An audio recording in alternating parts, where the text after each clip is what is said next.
एक नौकरी के लिए, एक जॉब के लिए, एक किसी हायर एजुकेशन में एडमिशन, हायर क्या, आजकल तो नर्सरी में एडमिशन के लिए कितनी अहर्ताएं हैं। मम्मी को इंग्लिश आती है, पापा को आता है कि नहीं। अब तो नानी से भी पूछ रहे हैं कि नानी को आता है कि नहीं। अब नानी बेचारी इंग्लिश कहां से जाने। नानी और दादी को भी इंग्लिश बुलवाओ, तब ये एडमिशन लेंगे। ये अंग्रेज की औलाद जितनी है, ये बैठे मैकोले की औलादें भारत में। इन बेशर्मों को, निर्लजों को इतनी भी लज्जा नहीं है कि अपने भारत की संस्कृति, अपने भारत का लैंग्वेज अर्थात भाषा और भारत की लिपि, इसका ज्ञान इन्हें भी नहीं, अपने बच्चों को भी नहीं दे रहे। और बोलते हैं तुम बड़े बन जाओगे। अरे क्या तुम अनपढ़ हो, गंवार हो। प्रतिदिन सत्संग में हर हफ्ते 1-2 बार कह देता हूं, चाइना अपनी भाषा बोलता है, तुमसे धनवान है और टेक्नोलॉजी में तुमसे बहुत ऊपर है। जर्मनी अपनी भाषा बोलता है, तुमसे टेक्नोलॉजी में बहुत ऊपर है। फ्रांस तुमसे बहुत ऊपर है। जापान तुमसे बहुत ऊपर है। तुम कहां हो। ये तो अपनी भाषा बोलते हैं, उनके लोकल लैंग्वेज, उनके मदर लैंग्वेज, उनकी मदर लिपि। But why not you. ये अंग्रेजी में मुझे बोलना पड़ रहा है, वाई नॉट यू, क्योंकि तुम मैकोले की औलादें हो, अंग्रेजी टट्टुओं। इंग्लिश को तुमने माना ज्ञान, इंग्लिश को तुमने माना कि इंग्लिश पढ़ने वाला हर व्यक्ति और इंग्लिश बोलने वाला हर व्यक्ति जेंटलमैन होगा और साहब होगा। इंग्लिश माने ही साहब।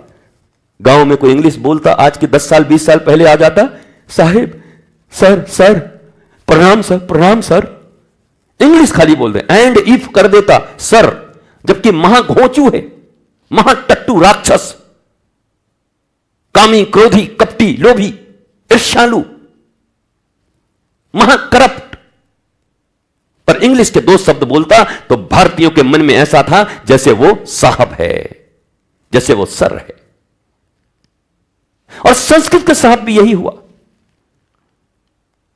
कुछ ऐसे लोभियों ने संस्कृत में भी कुछ ऐसा बोला तो लगा वाह पंडित जी हैं, संस्कृत बोल रहे हैं। जरूरी नहीं,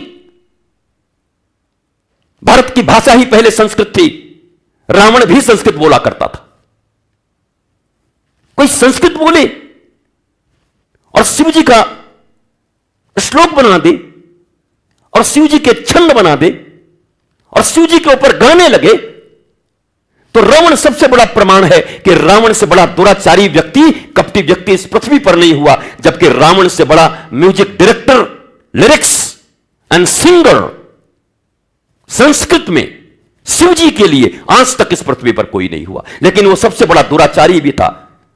आज इस प्रश्न का उत्तर भी है। जो लोग कहते हैं महाराज जी आप इनके विषय में क्या कहते हैं, वो जो प्रवचन कर रहे हैं उनके, अरे हमें कुछ नहीं कहना। कोई प्रवचन करे न करे इससे कोई फर्क नहीं पड़ता, कोई कथा करे न करे इससे कोई फर्क नहीं पड़ता। तुम्हारे दैनिक जीवन में, तुम्हारे भीतर में धर्म है कि नहीं, तुम्हारे दैनिक जीवन में तुम्हारे भीतर विवेक है कि नहीं। तुम कहते हो कि कथा करने का इनको अधिकार है कि नहीं, मैं कहता हूं मनुष्य होने का ही अधिकार नहीं है। या तो मनुष्य या राक्षस, असुर। फिर केवल कथा वालों को क्यों बोलते हो। कोई भी मनुष्य इस दुनिया में जिसने सत्संग को प्राप्त न किया, जिसके विवेक जागृत न हो, जो लोभी हो, जो ईर्ष्यालु हो, जो मोह में जीता हो, जो अधम हो, जो पतित हो, जो ऊर्ध्वगामी न हो, जो आत्मज्ञानी न हो, उसे तो मनुष्य कहलाने का ही अधिकार ही नहीं। और तुम पूछते हो कि ये डॉक्टर होगा कि नहीं, तुम पूछते हो ये इंजीनियर होगा कि नहीं, तुम पूछते हो प्रोफेसर होगा कि नहीं, तुम पूछते हो टीचर होगा कि नहीं, तुम पूछते हो प्रीचर होगा कि नहीं। जो मनुष्य ही नहीं है वो डॉक्टर क्या होगा। क्या मेडिकल की पढ़ाई पढ़ने से कोई मनुष्य बनता है। अरे मेडिकल की पढ़ाई कितनी टफ है। 4 इयर्स पहले सिलेक्शन के बाद, एंड आफ्टर दैट अगर फिर एमडी करनी है तो कितना महत्वपूर्ण है। और दे दो कितने साल, लाखों में कहीं 2 4 5 के होते हैं। अगर कोई कहे महाराज जी पता है ये डॉक्टर हैं, लाखों करोड़ों में एग्जाम देकर के इनका सिलेक्शन हुआ, फिर 4 वर्ष तक इन्होंने पढ़ाई की और उसके बाद एमडी भी किया है इन्होंने, तो क्या यह जरूरी है कि वो इंसान भी होगा? क्या यह जरूरी है कि वो मनुष्य भी होगा? इतनी पढ़ाइयां पढ़ने के बाद बोलो, फिर ये किडनियां कौन निकालते हैं? फिर ये अपने नर्सिंग होम खोल करके और वेंटिलेटर पर मरे हुए आदमी को रख करके बिल बनाने वाले लोग कौन हैं?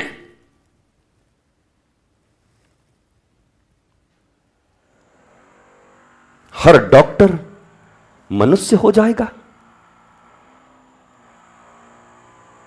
हर इंजीनियर मनुष्य हो जाएगा, हर अधिकारी जिन्हें तुम साहब कहते हो क्या मनुष्य भी हो जाएंगे?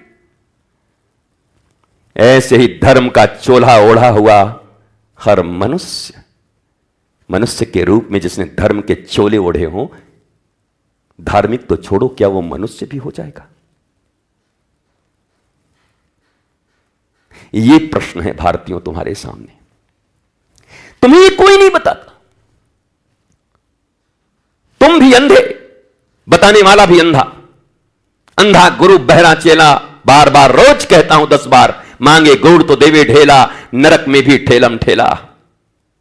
तुम भी माल कमाने आए हो गुरु के पास, अब गुरु तुमको मूर्ख बना के तुमसे माल कमाने के चक्कर में है। दो कपटियों का मिलन हुआ है।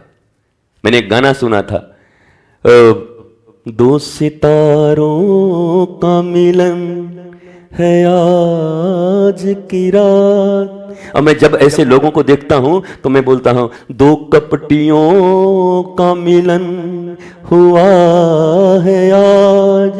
चेला सोचता है गुरु जी से धनवान हो जाऊंगा। गुरु सोचता है 10% माल इसका अपने जेब में ले आऊंगा। ऐसे लोग भी गुरु बनकर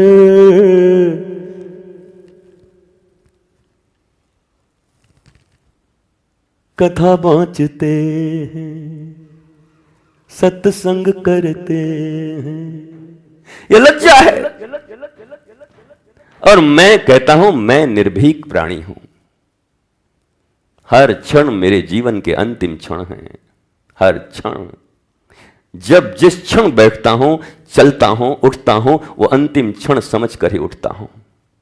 और मैंने जीवन में तो एक ही व्रत लिया है, जब बैठूंगा, जब तुमसे मिलूंगा तो बोलूंगा ब्रह्मोस मिसाइल की तरह सत्य, चाहे जीना पड़े, चाहे शरीर छोड़ के जाना पड़े, पर गुरु सत्य ही बोलेगा। गुरु तुम्हारे मंगल के लिए ही बोलेगा, तुम्हारे चेहरे देखकर नहीं बोलेगा।